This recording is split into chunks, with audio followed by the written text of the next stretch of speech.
الحمدللہ والصلاة والسلام علی رسول اللہ وبعد۔ دوستو، حسب وعدہ ہم آپ کے سامنے ہیں اور مولانا ابوالکلام آزاد رحمہ اللہ رحمتوں واسعہ سے متعلق ان کے افکار کی عصری معنویت کیا ہے، اس سلسلے میں ہم گفتگو کرنا چاہ رہے ہیں۔ ہم تمام جانتے ہیں کہ آج یوم تعلیم کے طور پہ ہمارا ملک مولانا ابوالکلام آزاد سے اس دن کو منسوب کرتا ہے اور مناتا ہے۔ 2008 سے یہ سلسلہ جاری ہوا ہے۔ اس خاص حوالے سے بھی مولانا آزاد پہ گفتگو ہونی چاہیے اور انشاءاللہ ہم اپنی گفتگو میں ان کے تعلیمی نظریات کو بھی سمیٹنے کی کوشش کریں گے۔ لیکن مولانا ابوالکلام آزاد کی جو بنیادی حیثیت ہے وہ ایک قومی رہنما کی حیثیت ہے۔ مولانا آزاد کی قومی رہنما کی حیثیت تو ہے ہی، ساتھ ہی وہ مسلمانوں کے ایک مذہبی رہنما کی بھی حیثیت رکھتے ہیں۔ مفسر قرآن ہیں، مضبوط بڑے عالم دین ہیں، اور ساتھ ہی ساتھ وہ ایک مفکر کی بھی حیثیت رکھتے ہیں۔ مختلف موضوعات جو انسانی زندگی سے ریلیٹڈ ہیں ان کو سوچنے کا، سمجھنے کا اور ان کے بارے میں کیا نظریہ ہونا چاہیے، اس پہ باضابطہ ان کے یہاں فکر و عمل کے راستے ہمیں نظر آتے ہیں۔ تو مولانا ابوالکلام آزاد کو کئی حیثیتوں سے دیکھا جا سکتا ہے۔ میں بنیادی طور پہ دو تین حیثیت پہ آج گفتگو کرنا چاہ رہا ہوں۔ اگر مولانا ابوالکلام آزاد کے آپ مذہبی نظریات کی طرف جائیں، ظاہر ہے ان کی مذہبی حیثیت بہت مضبوط ہے۔ انہوں نے قرآن کریم کا باضابطہ ترجمہ لکھا ہے، اس کی تفسیر کی ہے، ترجمان القرآن سے دنیا واقف ہے، اور ساتھ ہی ان کی جو بھی کتابیں ہیں، تذکرہ آپ دیکھ لیجئے، ایون غبار خاطر جو ان کے خطوط کا مجموعہ ہے، تو وہاں بھی ان کی جو دینی شخصیت ہے وہ آپ کو نظر آئے گی۔ اور مطلب ترجمان کے بارے میں کہنے کی ضرورت ہی نہیں ہے، تذکرہ پورے کے پورے ان کے دینی افکار کا خلاصہ ہے۔ بلکہ میں زیادہ اصرار کرتا ہوں کہ لوگوں کو تذکرہ کو اس حیثیت سے دیکھنا چاہیے کہ وہاں تذکرہ میں آ کر کے مولانا ابوالکلام آزاد اپنے دینی افکار کے معاملے میں زیادہ کھلے ہیں، بہت واضح ہیں کہ مولانا ابوالکلام آزاد دینی تصورات کے بارے میں ان کا مزاج کیا ہے، کیا افکار ہیں اور کس طرح سے اس پورے معاملے کو وہ دیکھتے ہیں۔ اس لیے میں فوکس کرنا چاہوں گا کہ دینی افکار اگر مولانا ابوالکلام آزاد کے ہمیں دیکھنے ہیں تو تذکرہ اور ترجمان القرآن پہ فوکس کرنا چاہیے۔ دینی افکار کے معاملے میں میں دو چیزوں پہ بطور خاص توجہ دلانا چاہتا ہوں۔ ایک دیکھیے کہ تذکرہ میں مولانا ابوالکلام آزاد نے امام ابن قیم رحمۃ اللہ علیہ کے حوالے سے، اور وہ ابن تیمیہ وغیرہ کے بڑے قائل بھی ہیں، ظاہر ابن تیمیہ کے شاگرد ہیں ابن قیم، ان کا پڑھتا ہوں ایک طریقے سے، تو مولانا ابوالکلام آزاد نے ایک بڑی پتے کی بات کہی ہے، اور دراصل وہ ان کے جو دینی جو نظریہ ہو سکتا ہے اور جو تعلقات مسلمانوں کے باہم ہو سکتے ہیں، ان دونوں کا بڑا زبردست خلاصہ ہے۔ مولانا آزاد ابن قیم رحمۃ اللہ علیہ کے حوالے سے لکھتے ہیں کہ مسلمان کو اپنے تمام افکار و نظریات اور اعمال کا دار و مدار قرآن و سنت پہ رکھنا چاہیے۔ یعنی کوئی بھی عمل ہمارا ہے اس کا دار و مدار قرآن و سنت پہ ہو۔ کسی بھی معاملے میں ہمارے لیے جو رہنما ہے وہ قرآن و سنت ہے اور اسی سے رجوع ہونا چاہیے، نمبر ایک۔ اور نمبر دو، جو شخصیات گزری ہیں، بڑی بڑی شخصیات ہیں جو بہت سارے معاملات میں ان سے کہیں پہ چوک ہو جاتی ہے، کوئی غلطی ہو جاتی ہے، تو اس معاملے میں تبدیع، تفسیق یا تکفیر کا رویہ اپنانے کی بجائے ان شخصیات کی اوورآل پوری شخصیت کو دیکھنا چاہیے، ان کے کارناموں کو دیکھنا چاہیے، اور ان میں ان کی کسی بھی طرح کی ایسی بات جو بظاہر قرآن و سنت کے خلاف ہو، اس میں اگر کوئی عذر تلاشا جا سکتا ہے تو عذر تلاش کرنے کی کوشش کرنی چاہیے۔ یہاں بھی اگر آپ ابن تیمیہ رحمۃ اللہ علیہ آپ کو یاد ہوں تو ان کے یہاں رفع الملام عن الائمۃ الاعلام کے نام سے ایک بڑی مضبوط بہترین کتاب ہے، بڑی اچھی بحث ہے۔ مولانا ابوالکلام آزاد کی زندگی اس معاملے میں بڑی رہنما ہے۔ عملی طور پہ بھی مولانا ابوالکلام آزاد زندگی بھر قرآن و سنت کی طرف لوگوں کو بلاتے رہے، اسی کی دعوت دیتے رہے، اور معروف معنوں میں اگر ان کو مطلب اس طرح سے تنگ مفہوم میں تو نہیں کہا جا سکتا کہ اہل حدیث تھے، لیکن عامل بالحدیث تھے، قرآن و سنت کی طرف دعوت دیتے تھے، اور ساتھ ہی ساتھ تعلقات نبھانے میں وہ بہت کشادہ واقع ہوئے تھے، بہت وسیع المشرب تھے اس معاملے میں، تمام طرح کے لوگوں سے بڑے خوبصورت تعلقات رکھتے تھے اور تعلقات کو نبھانا جانتے تھے۔ تو ایک طرف ان کے افکار میں صلابت تھی، قرآن و سنت کو بنیادی محور مانتے تھے، اور اس معاملے میں کہ قرآن و سنت پہ کسی بھی دوسرے آدمی کے فکر و نظر کو حاوی کر دیا جائے یا اس کی قرآن و سنت کی تعویل کی جائے، دوسرے لوگوں کی باتوں کو اوپر اٹھا دیا جائے، ان کی تعویل کا کوئی راستہ نہیں اپنایا جائے، اس کے شدید خلاف تھے۔ اور تذکرہ میں مولانا آزاد نے بہت زبردست انداز میں اس پہ لکھا ہے، بڑا آنسو بھی بہایا ہے اور بہت تعزیانہ بھی لگائے ہیں، لوگوں کو سمجھنے کے پر ابھارا ہے۔ تو یہ زاویہ میرے حساب سے آج کے مسلمانوں کو بہت زیادہ توجہ دینے کی ضرورت ہے کہ محور کتاب و سنت ہو، لیکن جھٹ کسی پہ جا کر کے فتویٰ داغ دیا، اگر کسی کے ہاں کوئی کمی نظر آتی ہے تو یہ مولانا آزاد کی روش نہیں ہے، یہ اسلاف کا بھی طریقہ نہیں ہے۔ وہ عذر تلاش کرتے ہیں، جہاں تک ممکن ہو انسان کو عذر تلاش کرنا چاہیے۔ ابن قیم رحمۃ اللہ علیہ کے حوالے سے مولانا ابوالکلام آزاد نے یہ بات لکھی، ود ان دی کمیونٹی، مسلمانوں کے درمیان اگر یہ رویہ ہم اپنا لیں، پوری مسلم برادری اگر اس حیثیت سے چیزوں کو دیکھنے لگے تو ایک بہترین اعتدال کا راستہ نکلتا ہے۔ یہ میں بہت غور و فکر کے بعد اس نتیجے پہ پہنچتا ہوں، میں نے مولانا پہ کام بھی کیا ہے، میں یہ بات یقین کے ساتھ کہہ سکتا ہوں۔ ایک دوسرا زاویہ جو ان کے دینی فکر کا ہے، وہ مسلمانوں کے جو تعلقات غیر مسلمین کے ساتھ ہوں گے اس سے جڑتا ہے، اور اس میں مولانا ابوالکلام آزاد ہماری رہنمائی کرتے ہیں ترجمان القرآن میں۔ ترجمان القرآن میں مولانا آزاد نے جو سورہ فاتحہ کی تفسیر کی ہے، بہت لاجواب تفسیر ہے، بے انتہا لاجواب تفسیر ہے، اور دنیا کو، مسلمان کا تعلق دنیا سے کیسے ہو اور دنیا کو کس نظریے سے مسلمانوں کو دیکھنا چاہیے، اس پورے اللہ تبارک و تعالیٰ کے اس پورے پیغام کو دنیا کے پاس کس طرح لے جانا چاہیے، یہ مولانا ابوالکلام آزاد نے بڑی خوبصورتی سے ترجمان القرآن میں واضح کیا ہے۔ اللہ تبارک و تعالیٰ کی صفت رحمت اور صفت عدالت پہ انہوں نے جس خوبصورتی سے روشنی ڈالی ہے، اس لیے میں گزارش کروں گا پڑھے لکھے لوگوں کو مولانا ابوالکلام آزاد کے اس تفسیری حصے کا ضرور مطالعہ کرنا چاہیے کہ اللہ تبارک و تعالیٰ کی رحمت ہے، اللہ کی رحمت اس کے غضب پہ حاوی ہے، اور اللہ تبارک و تعالیٰ کی جو دوسری بنیادی صفت سورہ فاتحہ میں بیان کی گئی ہے وہ عدالت ہے، اللہ تبارک و تعالیٰ عدل کرتا ہے۔ مولانا ابوالکلام آزاد دراصل مسلمانوں کو یہ بتانا چاہتے ہیں کہ آپ دنیا کے سامنے اسی صفت رحمت اور صفت عدالت کے ساتھ جائیے۔ تو مسلمانوں کے درمیان جو آپ کا رویہ ہونا چاہیے وہ یہ ہو کہ آپ عملی طور پہ کتاب و سنت کو مضبوط محور بنائیے، اور شخصیات سے اگر کہیں پہ کوئی کمی نظر آتی ہے تو عذر تلاش کرنے کی کوشش کیجیے، کبھی بھی لوگوں کی باتوں کو قرآن و سنت پہ حاوی مت ہونے دیجیے، اور اگر کسی کے یہاں کوئی کمی نظر آتی ہے تو جھٹ کفر کے فتوے پہ مت جائیے۔ یہ مولانا ابوالکلام آزاد کا بنیادی موقف۔ اور دوسرا، اسلام کو جب دنیا کے سامنے لے کر کے جائیے تو صفت رحمت اور صفت عدالت کے ساتھ جائیے۔ اللہ تبارک و تعالیٰ کی جو یہ رحمت ہے، اللہ تبارک و تعالیٰ کی یہاں جو عدالت ہے، اور جو سورہ فاتحہ کا خلاصہ انہوں نے بیان کیا ہے، اس پورے کے ساتھ دنیا کے سامنے جانے کی ضرورت ہے۔ اور اسلام نے جو اس پوری کائنات کو، اللہ تبارک و تعالیٰ نے جو کائنات بنائی ہے، جو رسول رحمت بھیجا ہے، خود اللہ تبارک و تعالیٰ جو کیا کہتے ہیں الرحمن الرحیم ہے، اس پورے زاویے کو جس طرح مولانا آزاد نے روشن کیا ہے، آج کے زمانے میں ہم مسلمانوں کی ذمہ داری ہے کہ اس پورے زاویے کو، اس نظریے کو دنیا کے سامنے لے کر کے جائیں۔ اور میں سمجھتا ہوں کہ اس زاویے سے مولانا آزاد کے افکار پہ کام کرنے کی ضرورت تھی۔ افسوسناک بات یہ ہوئی کہ اس زاویے سے مولانا پہ کام نہیں ہوا، اس پہ کام کرنے کی ضرورت ہے۔ اور غلطی یہ کی گئی، عام طور پہ ان کے ان افکار کو سمجھنے میں بھول ہوئی، لوگوں نے یہ سمجھا کہ مولانا آزاد وحدت ادیان کی طرف دعوت دے رہے ہیں۔ مولانا آزاد نے وحدت ادیان کی کہیں پہ بات نہیں کی ہے، میں بہت کلیئر کرنا چاہتا ہوں، مولانا آزاد نے وحدت دین کی بات کی ہے۔ مولانا یہ کہتے ہیں کہ الدین ایک ہے، اور یہ قرآن کہتا ہے کہ الدین اسلام ہے، ایک ہے۔ مولانا کہتے ہیں کہ جن لوگوں نے جو اپنی اپنی باتیں ڈال دی ہیں، اگر نکال دیں تو جو بچے گا وہ یہی اسلام ہوگا، اور ظاہر ہے کہ اس کو قرآن نے بھی الدین سے تعبیر کیا ہے۔ مولانا مانتے ہیں کہ منہج اور جو شریعت ہے وہ مختلف ہو سکتی ہے، لیکن جو دین ہے وہ دین ایک ہے، اللہ تبارک و تعالیٰ کا اتارا ہوا اسلام ہے۔ اس کی جو انہوں نے وضاحت کی ہے اور جس خوبصورتی سے کی ہے، اس وضاحت پہ اس خاص زاویے سے جو اسلام کی ہمہ گیری ہے، اس کے یہاں جو پورے کائنات کی شمولیت ہے، اس کو جس خوبصورتی سے مولانا آزاد نے بیان کیا ہے، اس کو اس زاویے سے دیکھنے کی ضرورت تھی، اور شاید ہم عام طور سے لوگ نہیں دیکھ پائے، تو اس زاویے سے بھی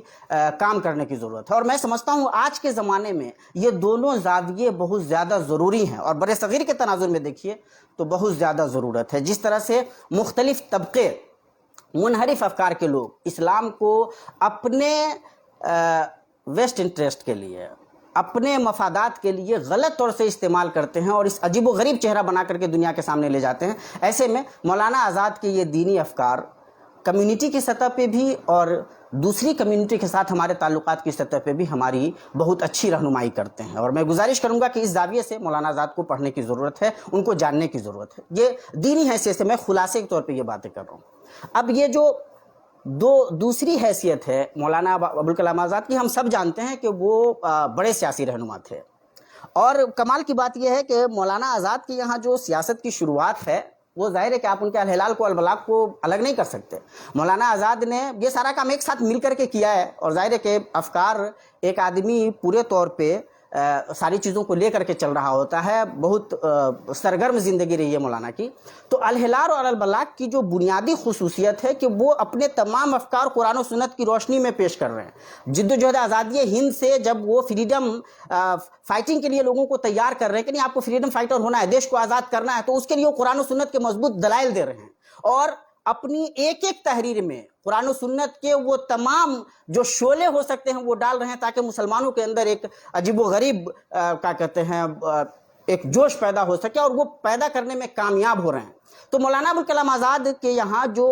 سیاست کے سوچنے کا جو زاویہ ہے، یا پورے طور پہ سیاسی فکر و نظر کا جو زاویہ ہے، اس میں تھوڑی سی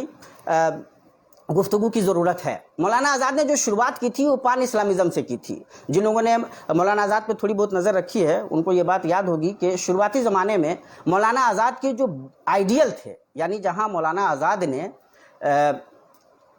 جب الہلال اور البلاغ نکالنا شروع کیا تو دیکھیے جو بڑی بڑی قد آدم تصویریں چھاپ رہے ہیں اپنے کیا کہتے ہیں فرنٹ پیج پہ، تو وہ جمال الدین افغانی صاحب کی، محمد عبدہو کی اور رشید رضا مصری رحمۃ اللہ علیہ، ان لوگوں کی وہ تصویریں چھاپ رہے ہیں، یعنی کہ اور اس زمانے میں وہ پان اسلامزم کی بات کر رہے ہیں، یعنی کہ امت مسلمہ جو ہے وہ امت واحدہ ہے، اور دنیا کے جس خطے میں بھی مسلمان ہیں، مسلمانوں کو آپس میں بہت متحد ہو کر کے ایک دوسرے کو قوت پہنچانے کی کوشش کرنی چاہیے اور ساتھ دینا چاہیے۔ یہ جو پان اسلامزم جو بنیادی طور پر التزام اسلامی کے نام سے جانا جاتا ہے، وہ اس کو فروغ دینے کا کام کر رہے ہیں۔ اسی لیے جمال الدین افغانی، محمد عبدہو اور رشید رضا مصری بنیادی طور پر اس فکر کے آئیڈیل مانے جاتے ہیں۔ مولانا آزاد شروع میں ان کو بہت مضبوطی سے آگے بڑھاتے ہیں۔ اچھا، یہ اس فکر سے مولانا آزاد کبھی منحرف نہیں ہوئے، لیکن عملی زندگی میں جب مولانا آزاد سیاست کا باضابطہ حصہ بنتے ہیں تو جو ان کا فوکس ہے وہ پان اسلامزم کے بجائے بر صغیر ہے، اور یہ بہت سمجھداری سے اس پہ غور کرنے کی ضرورت ہے۔ یہ مطلب فکر و نظر کا کنٹراڈکشن نہیں ہے، فکر و نظر کا تضاد نہیں ہے۔ فکر و نظر کی سطح پہ وہ اسلامی اخوت کے اسی طرح قائل ہیں جس طرح پہلے قائل تھے، لیکن اس میں جو اب سمجھداری آئی ہے وہ یہ ہے کہ وہ یہ سوچتے ہیں کہ بر صغیر کے مسائل اگر مسلمانوں کے حل نہیں ہوں گے تو عالمی سطح پہ مسلمانوں کے مسائل حل نہیں ہوں گے، اور اس کے جو اثرات ہیں وہ پوری دنیا میں پڑیں گے، یعنی عالم انسانیت کا نقصان ہوگا۔ ہمیں یاد ہوگا کہ مولانا آزاد نے 1920 میں یا 21 میں یا 23 میں، اسی کے درمیان غالباً، جب مولانا آزاد نے تقریر کی تھی تو کہا تھا کہ اگر سوراج مجھے آج مل جائے اور اس کی شرط یہ رکھی جائے کہ تمہیں ہندو مسلم اتحاد سے ہاتھ اٹھانا ہوگا تو میں سوراج کو تج دوں گا۔ ایک فرشتہ اگر اوپر سے آئے اور مجھے سوراج دے اور کہے اس کے لیے تمہیں ہندو مسلم اتحاد کو تج دینا ہوگا تو میں سوراج کو تج دوں گا، ہندو مسلم اتحاد کو نہیں تجوں گا، اس لیے کہ اگر سوراج نہیں ملتا تو یہ ہندوستان کا نقصان ہوگا، لیکن اگر یہ اتحاد چلا جاتا ہے تو یہ عالمی انسانیت کا نقصان ہوگا۔ مولانا ابوالکلام آزاد کے جو سوچنے کا زاویہ ہے وہ اپنی جگہ پہ باقی ہے، انسانیت ابھی بھی ہے، وہ مسلم اخوت کے لیے ابھی بھی سوچ رہے ہیں، لیکن جو عملی سیاست ہے اس میں اب ان کا فوکس بر صغیر ہے، اور وہ یہ سمجھ رہے ہیں کہ اگر بر صغیر کے مسائل حل ہوتے ہیں تو اس کے اچھے اثرات عالم اسلام پہ پڑیں گے، اس کے اچھے اثرات پوری دنیا پہ پڑیں گے، پوری مشرقی دنیا اور مغربی دنیا میں جو طاقت کا توازن ہے وہ بہت اچھا ہو جائے گا۔ اور عام طور پہ مولانا ابوالکلام آزاد کے ان افکار کو لوگوں نے اس زاویے سے کم دیکھا ہے، سمجھدار لوگوں نے دیکھا ہے، پوائنٹ آؤٹ بھی کیا ہے کہ مولانا آزاد یہ سمجھ رہے ہیں کہ اگر بر صغیر کے یہ مسائل حل ہوئے، یہ قوت مجتمع رہ گئی، تو اس کے اثرات عالم اسلام پہ بھی پڑیں گے اور عالم انسانیت پہ بھی پڑیں گے۔ اس لیے مولانا آزاد یہ چاہتے ہیں کہ مشرقی قوتوں کا اتحاد ہو، اور مشرقی قوتوں سے مراد صرف اسلامی قوتیں، مسلمان قوتیں نہیں ہیں، یہ سمجھنا بہت ضروری ہے۔ اب جب مولانا آزاد اس زاویے سے آتے ہیں تو ان کا پورا فوکس جو ہے وہ متحدہ قومیت پہ ہے، وہ ہندو مسلم اتحاد پہ زور دیتے ہیں، اور یہ چاہتے ہیں جب وہ آواز اٹھنے لگتی ہے کہ ہندوستان کی تقسیم ہونی چاہیے تو اس کے شدید مخالف کے طور پہ سامنے آتے ہیں۔ ظاہر ہے کہ ایک طرف ہندو مہا سبھا ہے جو ہندو سپریمیسی کی بات کر رہی ہے، دوسری طرف مسلم لیگ ہے جس کو ایک اپنا ملک چاہیے، مسلم سیاست کر رہی ہے، اور تیسری طرف کانگریس ہے جو قومی سیاست کر رہی ہے، جس میں ظاہر ہے کہ ہندوؤں کی بڑی تعداد ہے لیکن مسلمان بھی ان سے شامل ہیں۔ مولانا ابوالکلام آزاد اس کے ایک بڑے رہنما ہیں۔ مولانا ابوالکلام آزاد کا جو یہ متحدہ قومیت کا نظریہ ہے، اس نظریے کو سمجھنے میں بھی عام طور پہ بھول ہوئی ہے۔ لوگ یہ سمجھتے ہیں کہ مولانا یہ چاہ رہے تھے کہ مسلمان ہندو کمیونٹی کا حصہ ہو جائے، اور یہ نہایت ہی درجے میں لغو بات ہے۔ مولانا ابوالکلام آزاد ہندو مسلم اتحاد کے قائل تھے، نظریاتی اتحاد کے قائل تھے، سیاسی اتحاد کے قائل تھے، جھگڑا لڑائی کے قائل نہیں تھے۔ وہ جانتے تھے کہ بہت ساری قدریں ہماری مشترک ہیں، تہذیبی اور ہمارے رہنے سہن کے بہت سارے انداز ہیں جو مشترک ہیں، ہم ایک ساتھ جینے پہ مجبور ہیں۔ وہ ان ساری حقیقتوں کو سمجھتے تھے، لیکن یہ مولانا کبھی نہیں چاہتے تھے کہ مسلمان اپنی جو اس کی نظریاتی بساط ہے، اس کی جو اپنے عقیدے کی بساط ہے، اس کے جو دین کی شناخت ہے، اس کے جو مسلمان ہونے کی حیثیت سے اس کو یہ بھلا دے۔ مولانا ابوالکلام آزاد کی ایک تقریر عام طور پہ بیان کی جاتی ہے، لوگ بیان کرتے ہیں لیکن جو وہ فوکس ہے اس فوکس پہ لوگ دھیان نہیں دیتے۔ مولانا کہتے ہیں کہ میں اس متحدہ ہندوستان کا ایک عنصر ہوں، اور میں ایک لمحے کے لیے یہ برداشت نہیں کر سکتا کہ ہندوستان کی تاریخی تہذیبی زندگی کا جو سرمایہ میرے حصے میں آیا اسے کچھ بھی مجھ سے لیا جائے، لیکن اسی وقت میرا ایک احساس یہ ہے کہ میں مسلمان ہوں، اور مسلمان ہونے کی حیثیت سے 1450 برس کی جو تہذیب، جو تاریخ اور جو سرمایہ میرے حصے میں آیا، میں ایک منٹ کے لیے برداشت نہیں کر سکتا کہ کوئی اس میں دخل اندازی دے۔ یعنی مولانا اپنے ہندوستانی ہونے کو بھی بہت مضبوطی سے پیش کرتے ہیں اور مسلمان ہونے کو بھی بہت مضبوطی سے پیش کرتے ہیں، اور یہ سمجھنا بہت ضروری ہے۔ عام طور پہ وہ لوگ جو متحدہ قومیت کی بات کرتے ہیں ان کے یہاں یہ کمی پائی جاتی ہے، وہ یہ سمجھتے ہیں کہ آپ نے ہولی منا لی، آپ نے دیوالی پہ کیا کہتے ہیں پٹاخے پھوڑ دیے، آپ نے ہندو بھائیوں کے تہواروں میں حصہ لے لیا تو آپ متحدہ قومیت کے آدمی ہو گئے۔ بھائی یہ مطلب نہیں ہے، مطلب یہ ہے کہ ہندو بھائی اپنے مذہب کے مطابق عمل کریں اور ہم اپنے مذہب کے مطابق جئیں، اور ہم ان کے لیے پرابلم کریٹ نہ کریں، وہ ہمارے لیے پرابلم کریٹ نہ کریں۔ یہ مولانا ابوالکلام آزاد کا نظریہ تھا۔ متحدہ ہندوستان میں یہ جو گنگا جمنی تہذیب کو لے کر کے جس طرح کے عام طور پہ افکار سامنے آتے ہیں، وہ مجھے یہ سمجھ میں آتا ہے کہ اس پورے نظریے کو مولانا ابوالکلام آزاد کے افکار کی روشنی میں دیکھنے کی ضرورت ہے۔ اسی لیے دیکھیے کہ مولانا ابوالکلام آزاد نے آزاد ہندوستان میں بھی جب وہ وزیر تعلیمات ہیں یا حکومت کے ایک فرد ہیں تو بھی وہ جو مسلم ادارے ہیں ان کو بچانے کی کوشش کر رہے ہیں، اور اس معاملے میں کوئی ان کے یہاں کوئی شرمندگی نہیں ہے، کوئی لجا نہیں کہ وہ گھبرا رہے ہیں یا بھاگ رہے ہیں یا پردے میں جانا چاہ رہے ہیں، ایسی کوئی بات نہیں۔ وہ بہت کلیئر طریقے سے سامنے آ کر کے وہ یہ کہہ رہے ہیں کہ ان چیزوں کی بھی حفاظت قومی زندگی کے لیے بھی بہت ضروری ہے۔ تو جو سمجھنے والی بات ہے وہ یہ ہے کہ یہ جو متحدہ نظریہ تھا مولانا ابوالکلام آزاد کا، ان کے اپنے نظریے کے مطابق ان کا فرم بیلیف تھا کہ یہ ہندوستان کے مسلمانوں کے لیے، متحدہ ہندوستان کے مسلمانوں کے لیے، پوری ہندو برادری کے لیے اور پورے عالم انسانیت کے لیے یہی زیادہ قابل عمل نظریہ ہے، اور اسی سے سب کا فائدہ وابستہ ہے۔ وہ سمجھ رہے تھے کہ تقسیم ہوگی تو مسلمانوں کا نقصان ہوگا، وہ سمجھ رہے تھے کہ تقسیم ہوگی تو عالم انسانیت کا نقصان ہوگا، نہ ہندو کا فائدہ ہوگا نہ مسلمان کا فائدہ ہوگا۔ اس لیے وہ اخیر دم تک اس پہ ڈٹے رہے۔ تمام کے تمام لوگ اپنے اس نظریے میں، جو لوگ اس کے شدید مخالف تقسیم کے، وہ سب کہیں نہ کہیں دھول مل یقینی کے شکار ہوئے۔ وہ گاندھی جی ہوں تب، نہرو جی ہوں تب، پٹیل تو خیر اس کے لیے باضابطہ بعد کے دور میں وہ کیا کہتے ہیں ایک ایڈوکیٹ بن گئے تھے کہ نہیں اب جب ساتھ نہیں رہا جا سکتا ہے تو الگ ہو جائیں، لیکن مولانا ابوالکلام آزاد آخر دم تک اس کی ہر ممکن طور پہ مخالفت کرتے رہے، چونکہ ان کا فرم بیلیف تھا کہ یہ نظریہ تقسیم کا یہ مسلمانوں کے مسائل کا حل نہیں ہے، یہ پورے بر صغیر کا نقصان ہوگا، اور بر صغیر کا اگر نقصان ہوگا تو پورے عالم انسانیت کا، مشرقی قوتوں کا نقصان ہوگا اور عالم انسانیت کا نقصان ہوگا۔ اور ہمیں یہ کہنے دیا جائے کہ بات کے ادوار میں جو نتائج سامنے آئے، انہوں نے یہ بتایا کہ مولانا ابوالکلام آزاد اپنے اس معاملے میں پوری طرح درست تھے، ان کا جو فکر و نظر تھا اس پورے معاملے میں وہ بالکل درست تھا، اور نتائج نے یہ ثابت کیا کہ مولانا آزاد غلط نہیں تھے۔ یہ سیاسی سطح پہ یہ سمجھنے کی ضرورت ہے۔ اور ساتھ ہی ساتھ مولانا ابوالکلام آزاد جب متحدہ قومیت کی بات کرتے ہیں یا ہندوستان سے مسلمانوں کو وابستہ ہونے کے لیے کہہ رہے ہیں تو اس کا یہ قطعاً مطلب نہیں ہے کہ وہ بوجھ بنانا چاہ رہے ہیں، اس کا یہ بھی قطعاً مطلب نہیں ہے کہ مولانا ابوالکلام آزاد آپ کو قومی دھارے سے الگ کر کے مطلب ایک ایسی کمیونٹی کے طور پہ جینے کے لیے کہہ رہے ہیں جس کی اپنی کوئی شناخت نہیں ہے، جس کا اپنا کوئی کردار نہیں ہے۔ مولانا ابوالکلام آزاد کے جملے ہیں کہ اس ہندوستان کی تقدیر کے بنیادی فیصلے ہمارے بغیر نہیں ہو سکتے ہیں۔ تو ان چیزوں پہ ہمارا فوکس کہاں چلا جاتا ہے؟ ہندوستان بحیثیت ایک ملک ہے تو اس ملک کا ہم حصہ ہیں، اور جب ہم اس ملک کا حصہ ہیں تو اس کی اچھائی اور برائی ہم سے بھی وابستہ ہوگی۔ جب وہ ہم سے وابستہ ہے تو پھر اس کو اچھا کرنے کی کوشش کرنا یہ ہماری ذمہ داری ہے یا نہیں ہے؟ یہ زاویہ ہم مسلمانوں کو بہرحال مولانا ابوالکلام آزاد سے لینے کی ضرورت ہے۔ اور میں بتانا چاہتا ہوں کہ عام طور پہ مولانا آزاد کے افکار کو سمجھنے میں ہم نے غلطی کی ہے۔ مولانا آزاد یہ ہم سے کبھی نہیں چاہتے تھے کہ ہم ہندوستان کا یا تو اس طرح حصہ ہوں کہ ہاں ہولی مناویں، دیوالی مناویں اور اپنی شناخت کھو دیں، نہیں، یہ کبھی نہیں وہ چاہتے تھے۔ اور نہیں یہ چاہتے تھے کہ علیحدگی پسندی کا راستہ اختیار کریں کہ ہمیں اپنے ہندو بھائیوں سے کوئی مطلب ہی نہیں ہو، ہماری کوئی آئیڈینٹی ہی نہیں ہو، بس ہم حاشیے پہ رکھ دیے جائیں۔ جس طرح سے اگر آپ آزادی کے بعد غور کیجئے گا تو سیکولر جماعتوں نے یہ چاہا کہ بھائی مسلمان ووٹ دیں، زیادہ سے زیادہ وزارتیں جو اقلیتی امور ہے وہ ان کے حوالے کر دو، ٹھیک ہے یہ خوش رہیں گے۔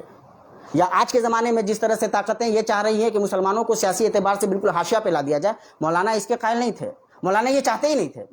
مولانا کا موقف یہ تھا کہ آپ جب اپنے برادران وطن سے جڑیے تو پوری قوت سے جڑیے، آپ اپنی شناخت کے ساتھ آئیے، آپ اپنے اعتماد کے ساتھ آئیے، آپ اپنے فکر و ویژن کے ساتھ آئیے۔ ہمیں یہ اس زاویے سے بہت غور کرنے کی ضرورت ہے کہ پولیٹیکل سسٹم میں ہمارا ویژن کہاں ہے،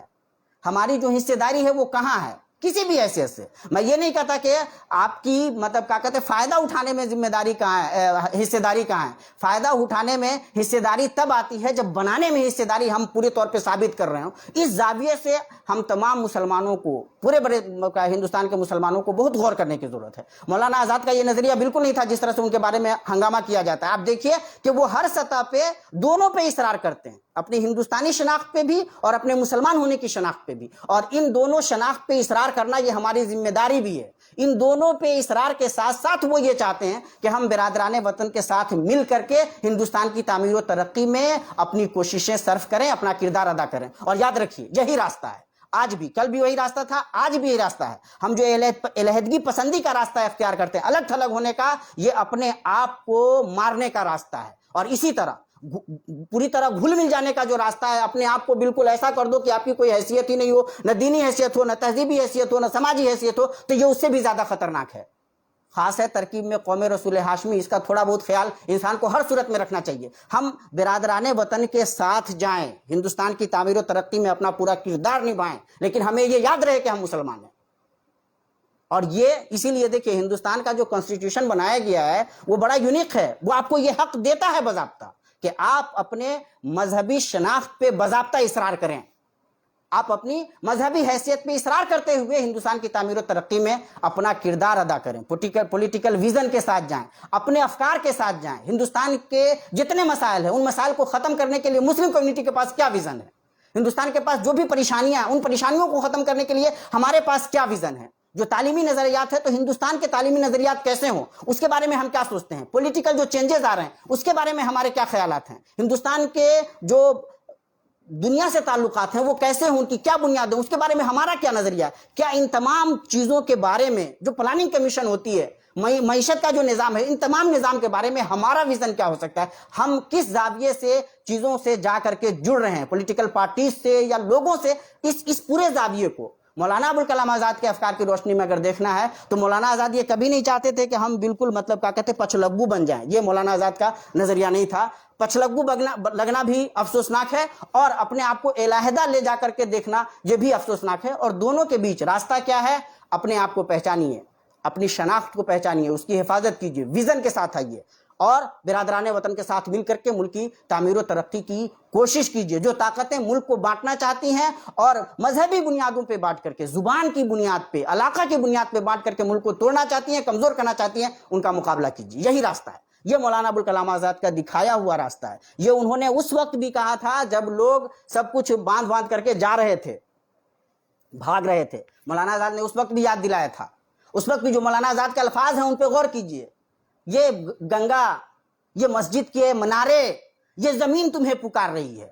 آپ کیا بتلانا چاہ رہے تھے مولانا آزاد؟ یہ جو آپ کی وابستگی ہے اس ملک سے اس وابستگی کو مضبوط کرنے کی ضرورت ہے. اور ہم کسی بھی ہمیں اسی لیے میں ذاتی طور پہ بہت خوش ہوا تھا جب سی اے والے معاملے میں مسلمانوں نے بہت مضبوط اور ہی دمدار پروٹیسٹ کیا، احتجاج کیا اور دکھلایا کہ ہماری اس مٹی سے وابستگی کیا ہے اور کوئی اس کو کمزور کرنے کی آسانی سے صلاحیت نہیں رکھتا ہے. تو وہ جو ہم نے دکھلایا تھا، اسی طرح سے عملی سطح پہ ہمیں بہرحال اپنے برادران وطن کے ساتھ آنا ہے، ملک کی تعمیر و ترقی میں اپنا کردار ادا کرنا ہے، اور ساتھ ہی اپنی جو شناخت ہے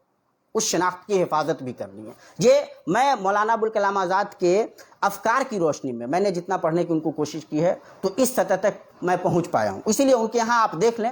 وہ مطلب مسلمان ہونے میں کوئی شرمندگی وغیرہ کا احساس نہیں ہے جیسا آج ہمارے بہت سارے رہنماؤں کے اندر نظر آتا ہے، اور یہ افسوسناک ہے. اسی لیے مطلب بہت سارے لوگ بیچارے رہنما ہیں لیکن مسلمانوں کے نہیں ہیں، رہنما ہے لیکن قوم کے نہیں ہیں، رہنما ہے لیکن ہندوستان کے رہنما نہیں ہیں، بس ہو گئے، اٹھ گئے کسی طرح. تو یہ اس پورے زاویے سے ہمیں بہت زیادہ غور کرنے کی ضرورت ہے. اب دیکھیے، یہ جو زاویہ تھا مولانا ابوالکلام آزاد کا، جب وہ ہندوستان کے وزیر تعلیمات بنے ہیں تو ان کو یاد ہے کہ وہ ہندوستان کے وزیر تعلیمات ہیں،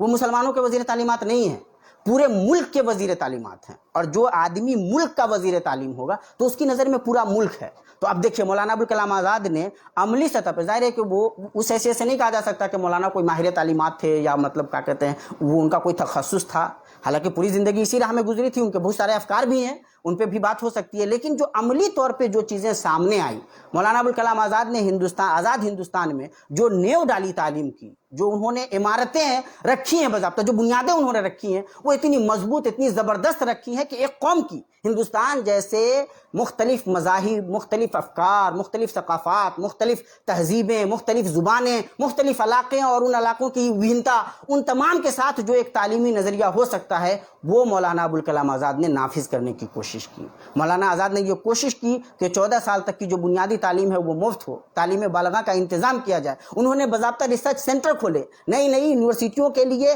راستے ہموار کیے. انہوں نے یہ چاہا کہ ہماری جو اپنی تہذیبی بساط ہے، Lalit Kala academy, Sahitya academy, university grants commission, یہ سب مولانا آزاد کی دین ہے. اور اس پہ بہت غور کرنے کی ضرورت ہے کہ وہ جب وزیر تعلیمات ہیں تو ملک کے وزیر تعلیمات کی حیثیت سے ان کا جو نظریہ ہے وہ کتنا زیادہ واضح ہے اور کتنا روشن ہے. وہ یہ چاہتے ہیں کہ ملک کے لوگ تعلیمی اعتبار سے مضبوط ہوں، لیکن جو ان کی اپنی تہذیبی بساط ہے، وہ جو وابستگی ہے، وہ وابستگی کمزور نہیں ہو. یہ چاہتے ہیں کہ ہم سائنس و ٹیکنالوجی سے پیچھا نہ چھوڑاویں، سائنس و ٹیکنالوجی سے ہم استفادہ کریں، بلکہ اس معاملے میں، ٹیکنالوجی کے معاملے میں ہم اتنے آگے بڑھیں کہ ہم سے دنیا روشنی حاصل کرے، ہم دوسروں کے مطلب کیا کہتے ہیں احسان مند نہ ہوں. لیکن ساتھ ہی وہ یہ چاہتے ہیں کہ ہم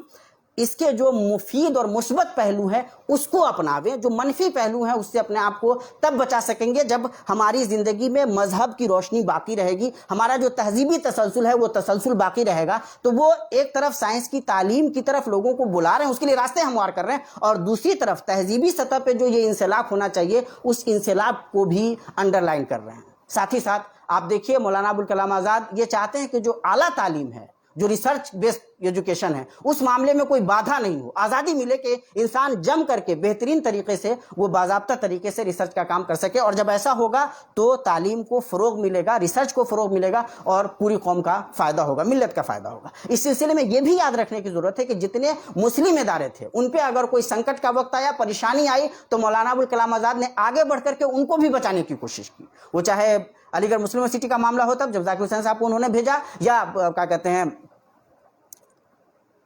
دارالمصنفین کا معاملہ ہوتا، یا اس طرح کے جتنے بھی بہت سارے معاملات ہیں جن کو انڈر لائن کیا جا سکتا ہے. یعنی کہنے کا مطلب یہ ہے کہ مولانا ابوالکلام آزاد کا جو تعلیمی ویژن ہے اور جس پہ لگ بھگ اب تک مطلب وہ ویژن استوار ہے اور اسی بنیاد پہ تعلیمی ڈھانچہ ہمارا کام کرتا رہا ہے، ان تمام پہ اگر آپ غور کیجئے تو آپ کو یہ سمجھ میں آئے گا کہ مولانا ابوالکلام آزاد نے جو نیو رکھی وہ ایک عظیم جو قومی ویژن ہو سکتا ہے وہ انہوں نے پیش کیا، جس میں تمام طبقات کے لیے آگے بڑھنے کے راستے کھلے. کسی ایک کے لیے کام نہیں کیا، سب کے لیے کیا. کوشش یہ کی کہ پوری قوم کی ترقی ہو، تعمیر ہو. اور اسی لیے یہ بہت آسان نہیں تھا مولانا ابوالکلام آزاد کے مخالفین کے لیے بھی کہ مولانا ابوالکلام آزاد کے بارے میں کوئی بدزبانی کر سکے یا ان کے اوپر کوئی اس طرح کی بات کر سکے، ان کے اخلاص پہ کیا کہتے ہیں کلام کر سکے۔ یہ کسی کی جرت نہیں تھی، آسان نہیں تھا کسی کے لیے۔ مولانا آزاد کہتے بھی تھے کہ جو